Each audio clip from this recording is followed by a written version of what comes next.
This conference will now be recorded. And we're officially online with the recording, so there you go. And again, we have invited members of the media to join us, and we welcome them as well. I'm pleased to say that these calls generate typically between 2 and 4 stories or events for us, so that's kind of cool. I do want to let you know that remind you folks, especially those of you that are new on the call, that the Chamber has a wealth of information on the Chamber website at www.nacogdoches.org. Please visit the Chamber's COVID-19 resource page for more information. And I see David French has joined us from the National Retail Federation. David, it's welcome aboard. Great to have you with us this morning. Do want to let you know that just updates and news, the number of positive cases continue to climb a bit in Nacogdoches County. The Chamber urges people to comply with Governor Abbott's call to wear masks and to practice social distance practices when we're out and about or interacting with each other. I know we're doing our best at the Chamber to comply with all of those mandates, and I'm pleased to say that thus far we've avoided any unfortunate illnesses. We'll begin with our first presenter this morning. It's my pleasure to introduce David French, who is the Senior Vice President of Government Relations for the National Retail Federation in Washington, D.C. Prior to joining NRF, David served in a similar position with the National Franchise Association.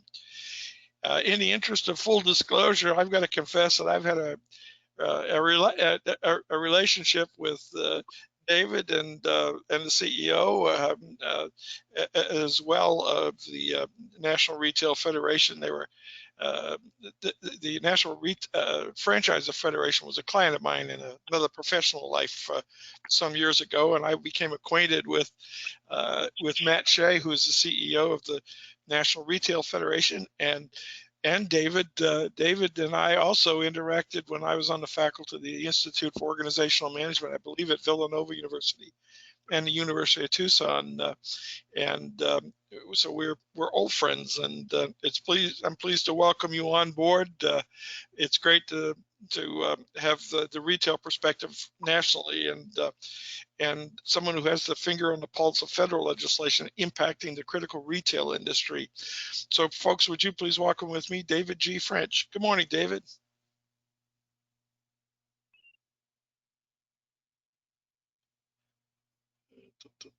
David, I saw you up. Maybe he might be reconnecting. We'll just give him a minute more here.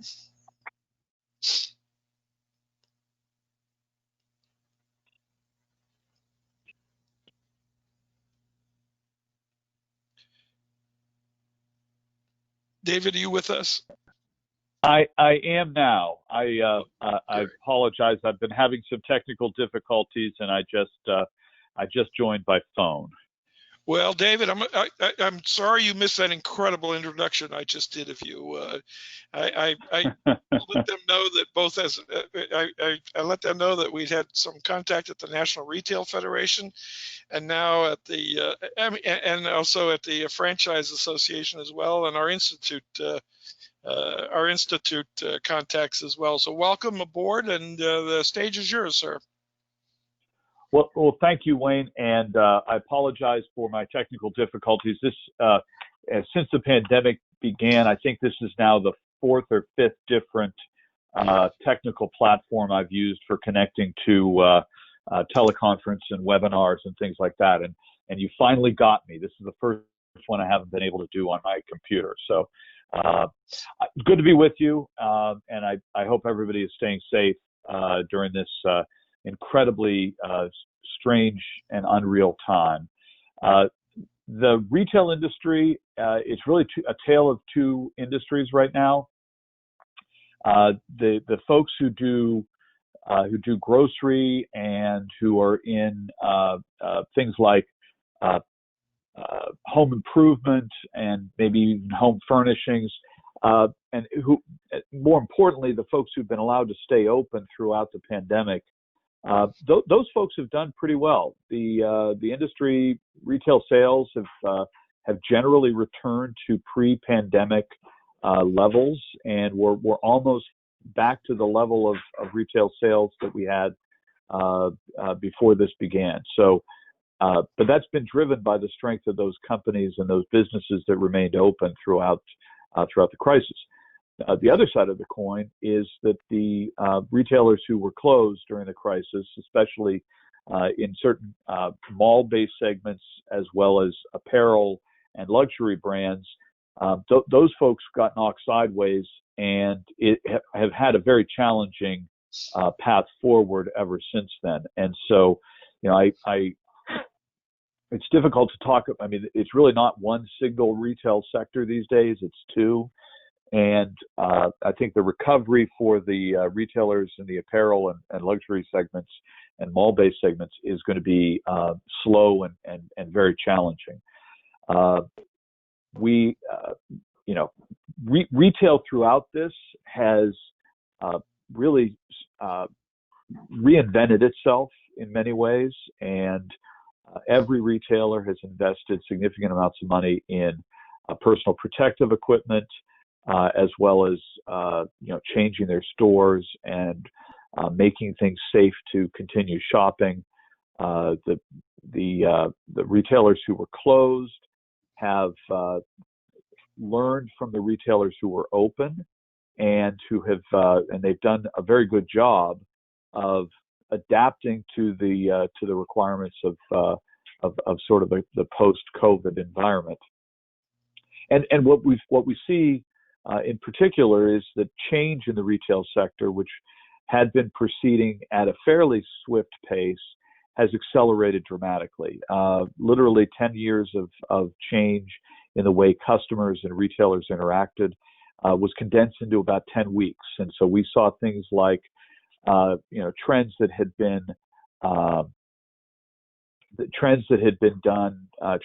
taken place in a very gradual way, like curbside pickup or buy online, pickup in store. Because the necessity was there, customers became very familiar with those practices and adapted very quickly, and retailers have certainly used those tools to continue to serve customers. Since the pandemic began, we've seen. I'll shift a little bit and just talk briefly about what we've seen out of Congress and the sort of federal response here, and how the state and local, how the engagement of the state and local governments has affected the outcomes here too.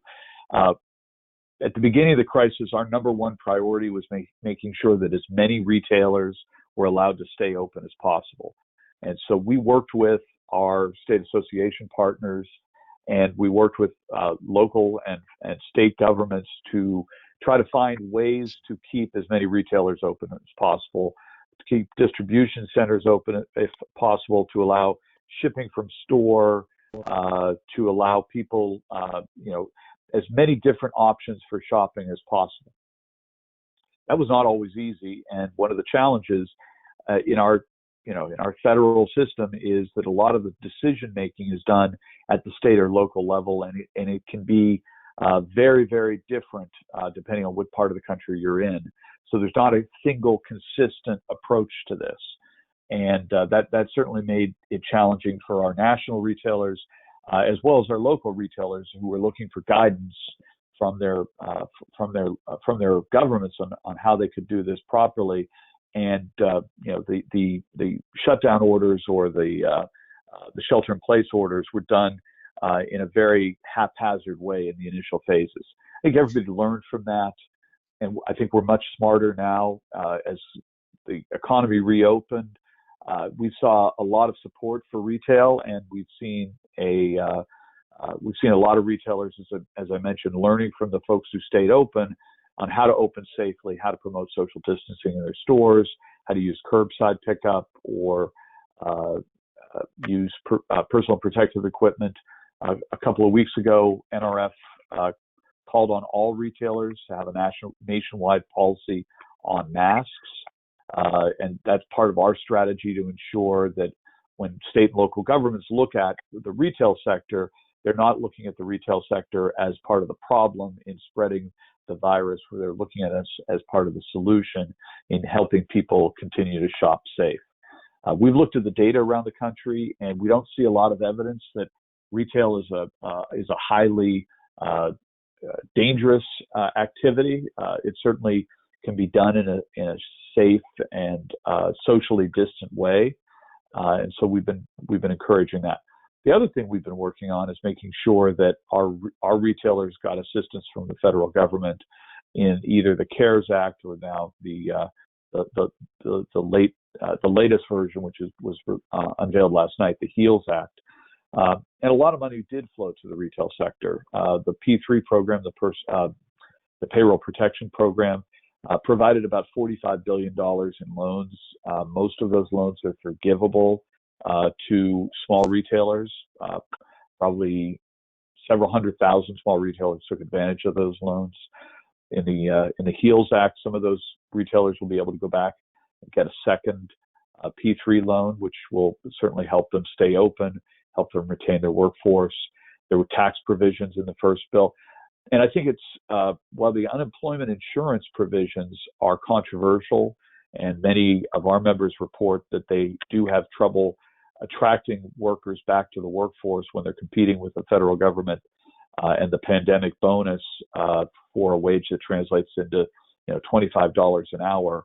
It is probably true, also probably true, that the size of the federal support for unemployed individuals, as well as the stimulus checks that were sent, help to keep the retail industry, help to keep consumer spending up, and help retailers recover more quickly.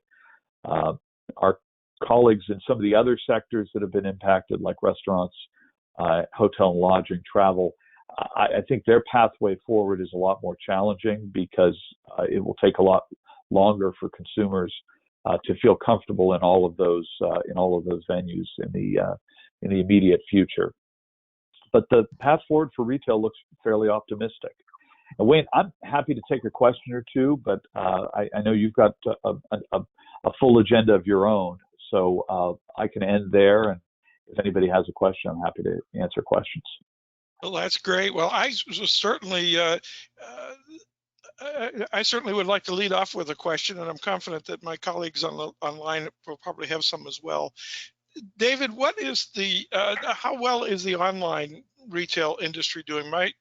My sense is that this has been a benefit to them in some ways. It certainly accelerated the acceptance of e-commerce and online retail, as well as other forms of e-commerce transactions. For example, buy online, pick up in store, or ship from store. All of those tools are much more easily or much more readily accepted by consumers.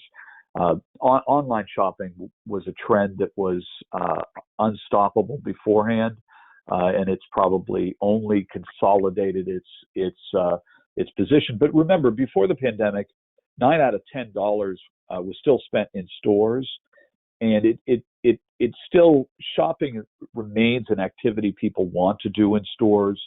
So there's still a future for the brick and mortar retailer. But it's very likely one of the changes out of the pandemic is going to be less square footage for brick and mortar retail, and that was a trend that was also in place beforehand. We're likely to see the consolidation of brick and mortar footprints as we go forward. And David, just as a follow-up to that, is it more likely that we're going to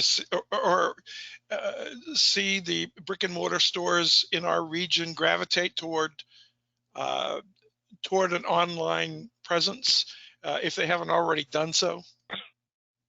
Most retailers, certainly most retailers of any scale, had already adapted to an online presence.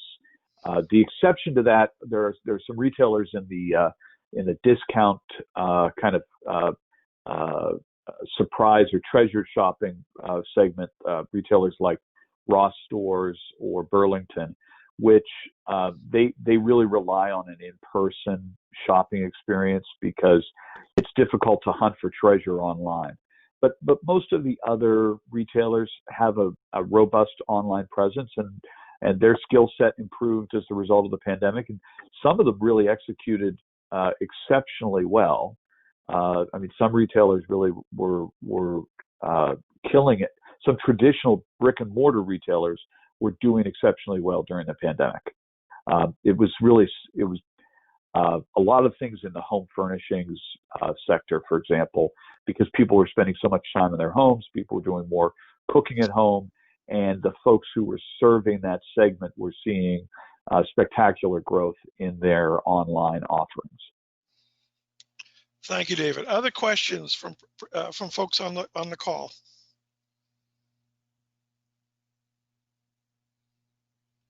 I'll ask one. This is Donna from KTRE Television.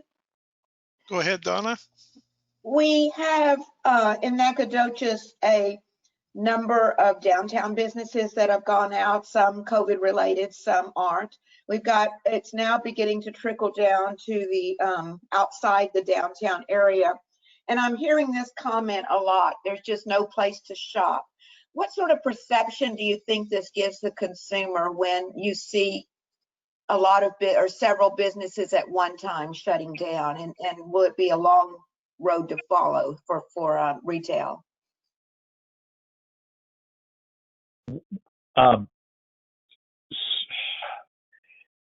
Certainly, as I said earlier, certainly people do like to shop, and they do like to come into the store, and they do want to shop.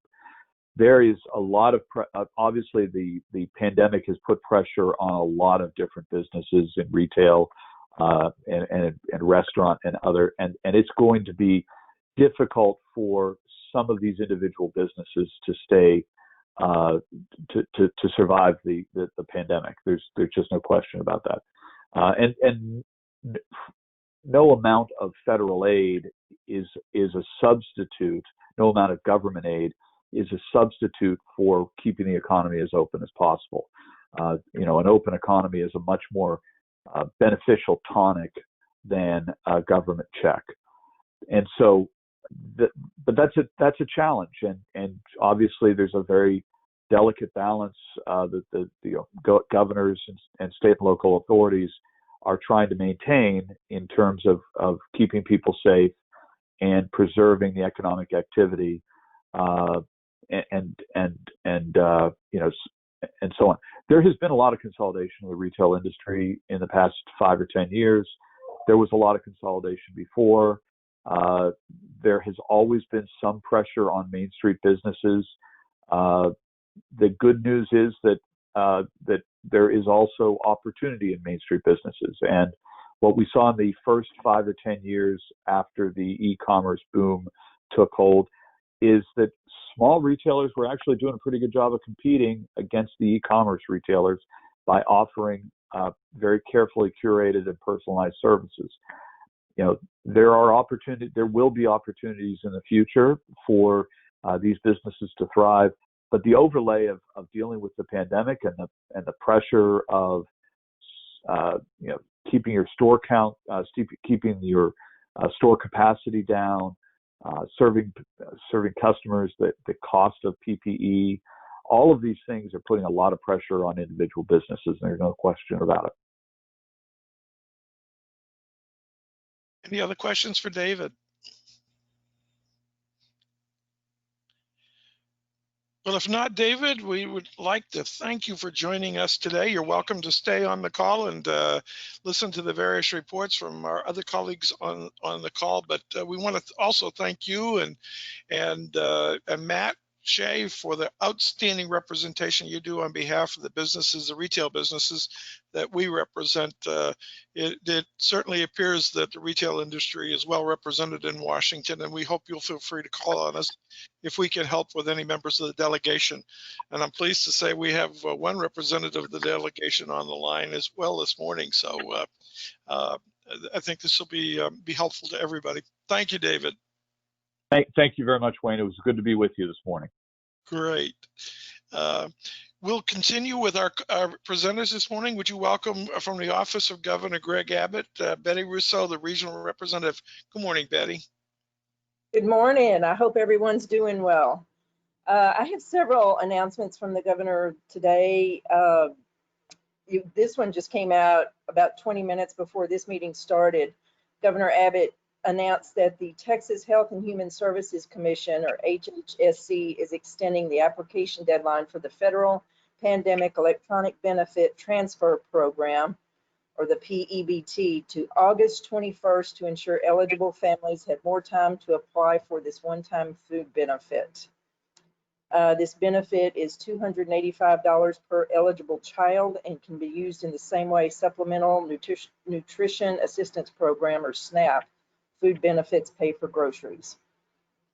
The next one is Governor Abbott announces additional $118 million in federal funding to support Texas higher education. The governor announced that the state of Texas will allocate an additional $118 million in federal funding to support higher education in Texas, including $93 million to help students continue or restart their progress toward earning a post-secondary credential degree. Then I'm just giving the shortened version of each of these. The next one, Governor Abbott waives grade promotion requirements for the 2020, 21, and 2021 STAR testing. The governor announced that the grade promotion requirement related to the state of Texas assessments of academic readiness, or STAR test for students in grades 5 and 8 has been waived for the upcoming school year. Typically, school systems must take into account a student's score on the STAR test to determine whether the student can be promoted to the next grade level. The traditional A through F rating system will remain in place, albeit with certain adjustments due to COVID-19. And then, as everyone knows, we welcome Tesla to Texas. The Gigafactory is building just outside of Austin, and it's a huge announcement. It will create at least 5,000 new jobs and generate over $1 billion in capital investment. There is a community preservation grant that the grant application is now open. It's through the Texas Historical Commission. Applications are open for the 2021 Certified Local Government Grant Program, which empowers local communities to better protect their historic resources. And the deadline is November 2nd. And then last but not least, we have, our division has another webinar coming up. It's the Governor's Small Business Webinar. This one is Business Strategies for an Evolving Future. It will be next Wednesday, the 5th, from 1 to 2. This webinar will help guide business owners and entrepreneurs in implementing solutions such as e-commerce and online strategies to maximize business resiliency through certain times. So that's it for my report. If anybody has any questions, just let me know. Any questions for Ms. Rizzo? Betty, thank you for sharing that information with us, and we will post what we can on the Chamber website in the resource page as well. We really appreciate that. Sure, let me know if you need any information on any of that. That'll be great. I suspect you'll be hearing from us very shortly, so thank you. Thank you. Well, would you welcome with me, please, the president of the Stephen F. Austin State University, Dr. Scott Gordon. Good morning, Dr. Gordon. Good morning. I hope everybody is well. The countdown is on. We have about 3 weeks before we start seeing students arrive to campus. And of course, we're doing our final preparations for the health and safety of those students and constantly watching the COVID numbers and hospitalizations and so on. So lots happening there. We do also have a lot of faculty who are working extremely hard on a variety of course modalities to help with social distancing, as well as health and safety of faculty and staff as well. As many of you know, we have a variety of course offerings, from face-to-face, online, live stream, hybrid, and high flex, which is kind of a combination of a variety of methodologies that students can select from. And so we're going to be having a parent virtual session, at least one, probably maybe two, where parents can see how these modalities operate and kind of get an idea of the experiences that their sons and daughters will be getting as they come to this new college environment that we're seeing around the country. So we'll be putting some social media posts out about those parent virtual sessions. We are in the midst of upgrading classroom technology, and we have about 80 classrooms that should be ready to go for the fall with streaming capabilities, Zoom capabilities, the ability to have those Zoom sessions saved and put up in a learning management system almost immediately. So a lot of work is being done there, pulling wires, installing cameras, installing large screen TVs so that faculty can see students that are in the classroom as well as those that are at a distance.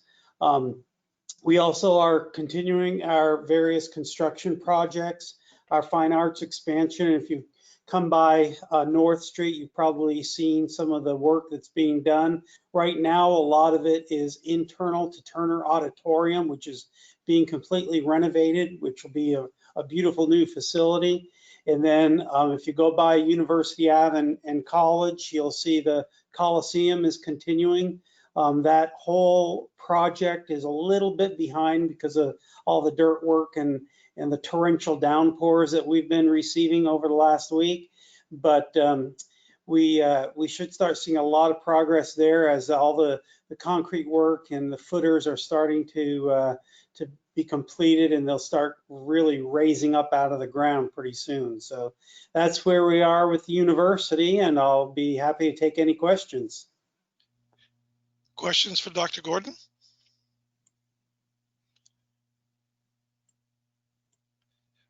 Well, Dr. Gordon, we want to, first of all, express our sincere appreciation for all you. I've had an opportunity to interact with several members of your colleagues about programs that we share in common here at the Chamber and with SFA. And what strikes me as remarkable is the willingness and flexibility that you folks have in continuing to try not only to serve the students that you have, but the community at large. And we at the Chamber can't thank you enough for, for encouraging that that interaction and progress in these very challenging times. Well, thank you, Wayne. I appreciate that. Well, thank you, Dr. Gordon, and we'll move on. Is Senator Robert Nichols on the phone?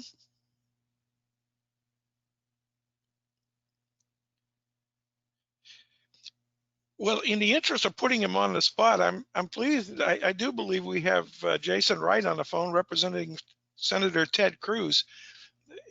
Jason, is there anything you'd like to share from the senator's perspective? Sure. I just add thanks, Wayne. I appreciate you doing this. First, I want to let you know that we are going to do everything we can to get the senator on one of these calls per your request. I would love to do that, and so we're looking at the calendar for the next recess to try to make some time for that to happen. Secondly, if all of you wouldn't mind, please keep me updated on what you're hearing from both your local businesses as well as the members of the chamber regarding the next stimulus package. One of the things that we're hearing a lot, and you've probably seen the senator's take on the most recent legislation as written, we're hearing from both sides, which was mentioned on this call, that we have employers that need employees, and they are having a very difficult time competing with getting workers to actually go back to work because they can make more by staying at home. But then, of course, there's the other side of the coin, which is the folks that actually are not those able to find work that need it. So there's a balance there. So I'm trying to gather as much information throughout the region from business owners. I actually am a retail business owner myself in Tyler, and so we face this from both sides. So anyway, with that, just please keep me informed on that. and anything else we can do to help you all or your members with regard to small business administration or any veterans that you hear from in the region that need help, we're doing everything we can to be responsive. And that's it. Thanks so much, Wayne. I appreciate you letting me speak. Well, thank you, Jason. Thank you for joining us today, and we look forward to hearing from Senator Cruz at some point. I'm pleased to introduce Larissa Philpott, the President and CEO of the Nacogdoches Economic Development Corporation. Good morning, Larissa. Good morning. Sorry, I had myself on mute. Just a quick little economic snapshot. Open my slides here. Our unemployment rate is at 8.2%. The number of jobs that we have in the community based on June of last year, in June of this year, it is down 13%. And so both of these numbers are at historic levels. I said on a webinar a couple of days ago that when I first moved to NEDCO, the last 3 years, I got to say unemployment is at historic lows, and we would all clap, and it was nice. And unfortunately, we're at this point now where we've got a lot of people out of work. I appreciate what Mr. Wright just said, that with the $600 credit, or not credit, the $600 federal unemployment payment ending on the 25th. That's quite a bit of money that won't be circulating here in Nacogdoches. And there's not a job for every single one of those folks. So we would appreciate anything that we can have at the state and federal level to continue those unemployment benefits, and also continue to invest in East Texas. We've got some important highway construction projects that are still ongoing, and we'd love to ensure that those type of highway projects still go on, so that we can bring more jobs to East Texas. On some good news, we've heard that home sales are very strong. I think people are hoping maybe to not spend a quarantine in a small apartment, looking for maybe to buy a backyard. Our manufacturing production is strong. We have had about 9 business closures that we have seen so far this year. That, of course, is just a guess, because there's no registration process when somebody closes a business. 4 of those we know could be attributed to COVID-related closures. The other 5 were just coincidental. They just happened to happen in 2020. They didn't have anything to do with COVID. We are working on a webinar with some folks from Commercial Bank to do kind of a small business financial survival webinar about actions and steps to be taking right now. And we will keep pushing out information as we get more from Congress, hopefully in a new stimulus package here in the next few weeks. Thank you, Wayne. Thank you. Any questions of Larissa?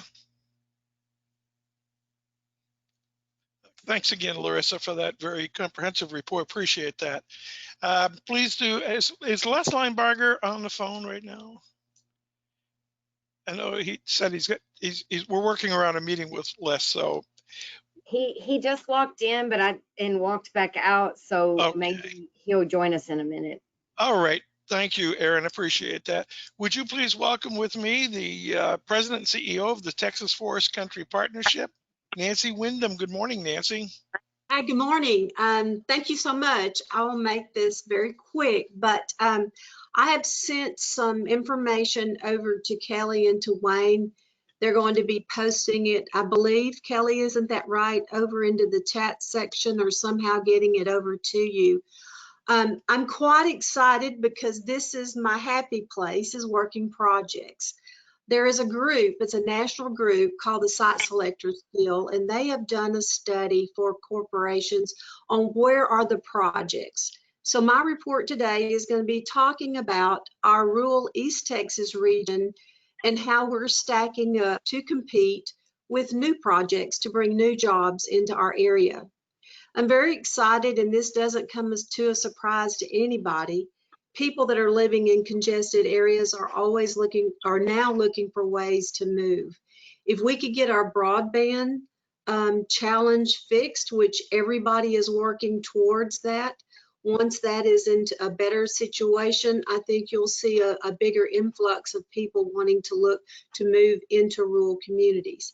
But back to the study that the Site Selectors Guild did, and there's an infographic that you'll be able to pull up and look at it. But just to hit the high spots, when they polled projects out in the marketplace, and there's going to be a lot of inshoring projects, 51% of the industries with the most project activities are advanced manufacturing. Then we have the food and beverage processing of 47%, and then transportation and logistics at 44%. Larissa mentioned the transportation. We have the I-69, a huge benefit. So being that we are a rural area, we have a great advantage over larger cities. And this report, which you'll be able to read in much more detail, validates that fact that the projects are moving more out of your bigger cities to your submarkets and then into the rural areas. So just this past week, there are 2 projects that came across my desk that this area qualifies for. Both of them are rail served, must have a rail served, but then we're also seeing more project activity that we're going to be able to submit some project leads on. And Larissa Philpott is your point on that. She will stay abreast of that and keep Nacogdoches County on her radar to look for those new jobs for those. But this was an encouraging report from the Site Selectors Guild. Those are the site selectors out there that are working with clients looking to move, and the landscape is changing. And so I'm really looking forward to, I know most of you, this may not be your happy place to study on where site selectors or companies are looking because you're not a professional economic developer. But I want to encourage you, everybody on this call and everybody that is in the area is always doing economic development. What you do, what you contribute to your community, to your county, to this region, to the state, to the world, makes a difference. Your attitude, what you're promoting, being positive. Another email I received is an interview with Wynn Rosser. Wynn Rosser heads up the TLL Temple Foundation. And there's an interview with him talking about broadband and about how the Texas Rural Funders Collaborative are now concentrating their efforts on broadband.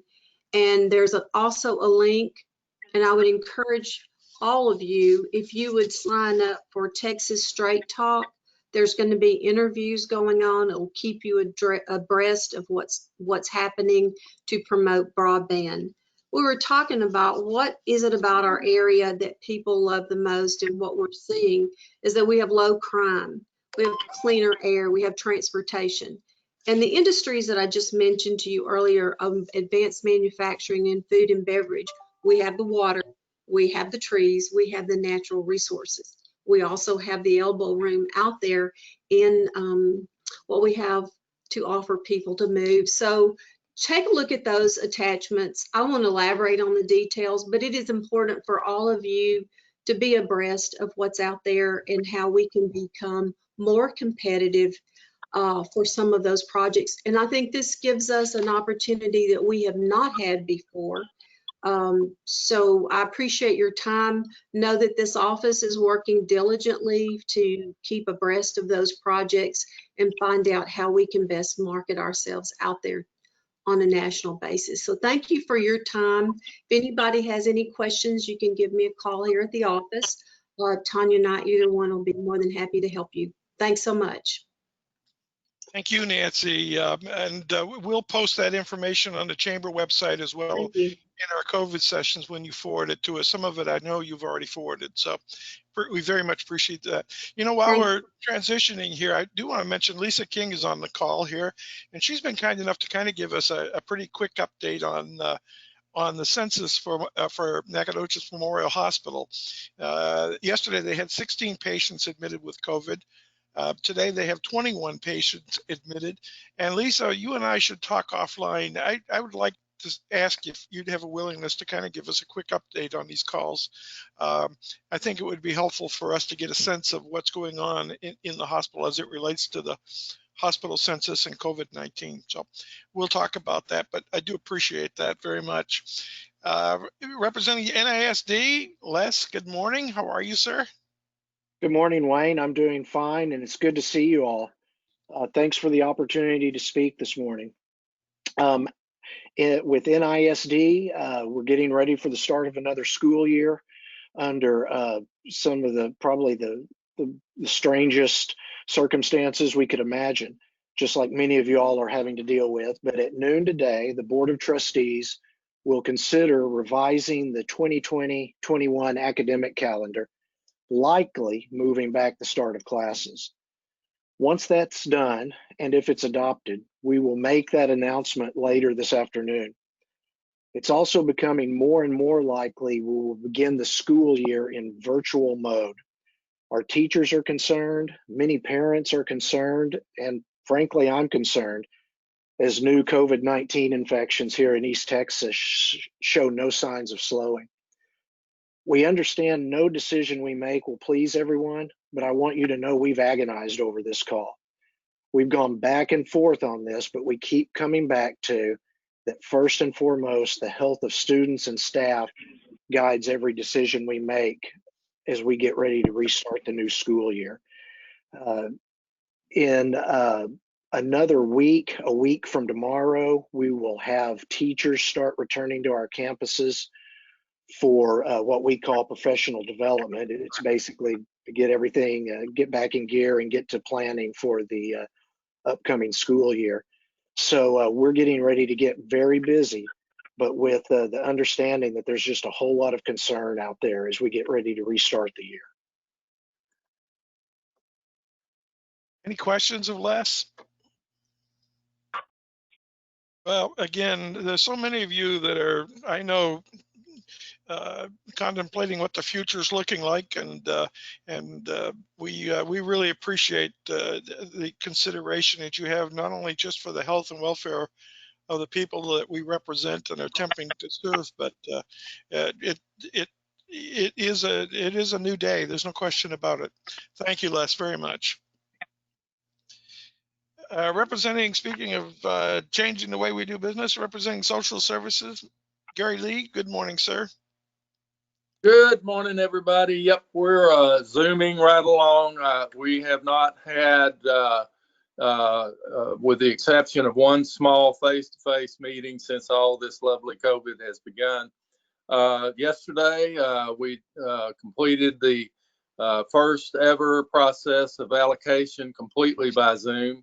Allocation, for y'all that would not know, is our board of directors comes together, a committee comes together, and decides on what we will allocate in terms of funding for our agencies, which are 16 this year. This is our Christmas time.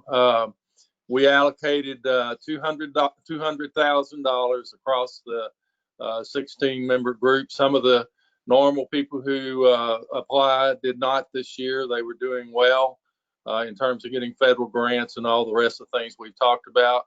But the ones that did apply, they really do need the money and need to know that they'll have money next year. We had a new agency apply with us, which was wonderful. They're great people, the Christian Women's Job Corps, Men and Women's Job Corps. The others were some of our normal applicants, which include, Love Inc. and Family Crisis Center and the rest. And we'll have a media, Facebook, social media thing released here pretty soon. Doing really well with taking care of our agencies this year when you get down to it, because the 200,000 allocation, now that'll depend on our campaign. I'll get in that in just a minute. But we're pledging 200,000. We've got 150,000 thanks to Caroline Garner's work on the emergency food and shelter program. And we just gave 4 checks for 28,000 to 4 agencies that really needed some help right now. It's just a little boost to those agencies. I reported on that last time. And if my math is right, which I'm not great at, that's about 378,000 that we're getting out to our agencies. Now, the agencies need to be held up because they're the first responders almost. They're really working hard with people who need us most. Kids, seniors, Oak Hill Plaza is a focus for us, Eastwood Terrace. We're trying to make sure that people have jobs that are out of jobs, that we can sustain them until they can return to their workplace. For the people that are sick, we're trying to make sure they get tested. We're doing all sorts of things like that. Now, that plays into the campaign, which we will formally launch August 18th, which is a Tuesday, at Rexbury Motorplex in some form. We're working on that now. It will be a virtual campaign where we'll have live streams in the companies, videos available to leaders, and a real heavy-duty social media process, thanks to Sherry Morgan and others, Kenny Rena, our chair. We are really going to try to get our message out that we really need the help this year. And Wayne, thank you for speaking about that at the board meeting today. Very much appreciate that. So you'll be hearing more about the annual campaign. The good news is Rex Perry is the most generous guy in the world. There will be a car. We'll be showing off that car here real soon. It'll be a Hyundai. I can guarantee you I get to drive it. It'll be going fast down North Street and other places. So look out. And we're really blessed and fortunate in this community to have great leaders that are taking this by the horns and working through it in any way that we can. So if anyone has any questions, always call me. I think everybody on this call has my cell phone. If you have a question now, I'll take it. Otherwise, I am done. Thank you. Thank you all very much. Thank you, Wayne. Thank you, Gary Lee. Any questions for Gary Lee? Well, thank you to your board and staff and everybody who's doing such good work for our community. Dr. Mahaffey, are you with us this morning? Hi, I'm here. Good morning. I'm pleased to introduce our communications director for the city of Nacogdoches, Dr. Amy Mahaffey. Amy, I hope you're feeling better. Thank you. I am. I don't know if y'all heard, but I thought I had COVID, but it turns out it's just pneumonia, So we are back in business and I'm talking again, which my husband knows is a good sign. He said when I am so quiet, when I get quiet, that's when he knows that he needs to worry about me. So I'm back in business and thanks for having me on. We are still in full operation in the Emergency Operations Center. For those of you who have been on this call for many weeks now, you know that we've been operating our Emergency Operations Center digitally, virtually, if you will, for multiple reasons, mainly because of the nature of this disaster. It's long and it's not going anywhere anytime soon. And so we certainly want to ensure that we continue to have our, what we call an incident command, a joint incident command with the county and the city, and all of the resources behind those two organizations helping support our local healthcare community. And so that's very important and continues to be very important. I will try to keep my updates timely. As you know, we release the daily counts of our cases every day, or we try to update every day around 10 o'clock or 11 o'clock. We're actually going to start doing that in the afternoon because we get those reports from the state and those are starting to come in later and later in the day just because of their workflows. And so we're going to continue to adapt and try to stick to a schedule as best as possible. And so start looking for those each afternoon, probably around 2 or 3 o'clock. We continue to update and track our daily curve, or our weekly curves, if you will, a 7, 14, and 21 day moving average of cases. What happens is sometimes we may have a weekend or a day where we've maybe tested more people. Maybe they started feeling bad over the weekend. They call early in the week. All their test results come in maybe early the next week. And so we may have a huge influx of cases one day and then the next day is way less. And so we want to take an average of that because one day's snapshot is not really a great view of what is actually happening in our community. that data we release is only related to people who reside in Nacogdoches County or who have a Nacogdoches County zip code. And we've been asked a few times, you know, as somebody who maybe lives out of town, but maybe it's a college student who's really not here, and maybe their permanent address is in Nacogdoches. I'm sure that happens in both directions, but you can probably be assured that the data that we are releasing, a majority of those people, a huge majority of those people reside in Nacogdoches, which means you're getting an accurate snapshot and a very detailed snapshot of what's happening. If you may have heard, the county jail, unfortunately, has seen an influx of cases as well.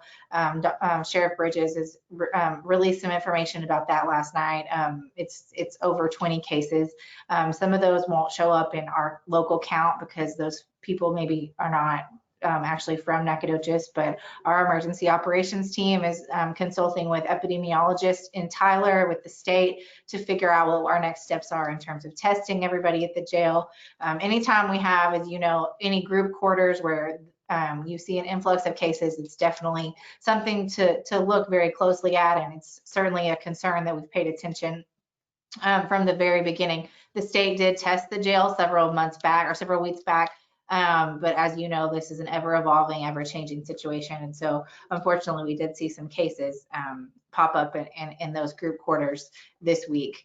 And I also want to just, as my final little reminder, remind folks that our EOC line and our phone line is still open and available every morning to help direct people to testing resources.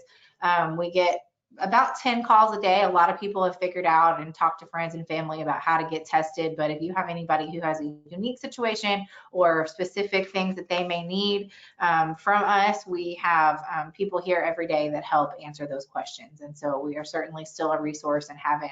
Originally, that call center was located at SFA because we had so many calls at the beginning. And we've moved that to being operated by the city because that's a more sustainable long-term option to have that happen. And so we continue to still be here and direct community members to testing in whatever way makes sense for their particular situation. I encourage anybody who may have questions or may want to get some more specific information about any of my reports to reach out to me and just to continue to follow us each week on social media. And you can always ask to be added to our email list. I know a lot of you are already on it, and we send those emails out daily as well. So I'm happy to be a resource, and we will continue to be here to serve the community. Any questions of Amy? Amy, I want to just take a moment too and thank you. It seems like I have a lot of thanking to do, but I think we do in this community. We've got a lot of people really engaged and doing some wonderful things, albeit new things, to serve the residents and constituents. And you folks, you, Anna, and your colleagues down there have just done a fabulous job keeping us informed. And I can't thank you enough for what you guys have done. It's a real service to the city. I do want to conclude the meeting by reminding you next week we're going to be pleased to welcome with us Dr. Emily Williams Knight. Dr. Knight is the president and CEO of the Texas Restaurant Association, and she's going to talk about all things restaurants as it relates to COVID-19. And my understanding is that she may be joining the call a little late, so we'll begin our reports probably a little early. But I'm going to suggest that we talk to our friends in the restaurant community, and this is a wonderful opportunity for them to ask questions about the regulatory environment and other things associated with the restaurant industry. So if you talk to folks in the restaurants, please let them know that this call is taking place next week, and they're welcome to join us. Any questions of the good of the order? If not, everybody, thank you. Thank you to all of our presenters. I want to thank David for joining us, David French for joining us from the National Retail Federation, and thank all of you folks that took the time to be a part of this program here today. We really appreciate it, and we hope you have a successful, safe, and prosperous day. Thank you very much. Thank you.